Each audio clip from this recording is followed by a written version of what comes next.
जुमे के दिन कबूलियत वाली घड़ी। रसूल सल्लल्लाहु अलैहि वसल्लम ने फरमाया, जुमे के दिन एक घड़ी ऐसी है कि जो मुसलमान इस घड़ी में अल्लाह ताला से भलाई का सवाल करे तो अल्लाह ताला इसको कबूल करते हैं। और आपने हाथ से इशारा किया कि ये वक्त कलील होता है।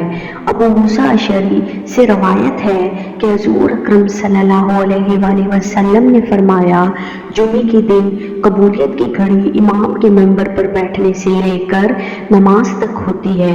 जाबिर बिन अबी अब्दुल्ला से रवायत है कि रसूल सल्लल्लाहु अलैहि वसल्लम ने फरमाया, इस घड़ी को असर के बाद तलाश करो। अनस बिन मालिक से रवायत है कि हुज़ूर अकरम सल्लल्लाहु अलैहि वसल्लम ने फरमाया, इस घड़ी को जुमे के दिन से असर से ग़ुरूब आफ्ताब तक तलाश करो। जुमे के रोज़ 80 बार दरूद पढ़ने की फजीलत। रसूल अकरम सल्लल्लाहु अलैहि वसल्लम ने फरमाया, जिसने जुमे के रोज़ मुझ पर 80 बार दरूद पढ़ा तो अल्लाह ताला ने इसके 80 बरस के गुनाह बख्श दिए। पूछा गया, ए अल्लाह के रसूल, आप सल्लल्लाहु अलैहि वसल्लम पर दरूद किस तरह पढ़े? तो आप सल्लल्लाहु अलैहि वसल्लम ने फरमाया, अल्लाहुम्मा सल्लि अला मुहम्मदिन अब्दिका व नबिय्यिका व रसूलिका नबिय्यिल उम्मी।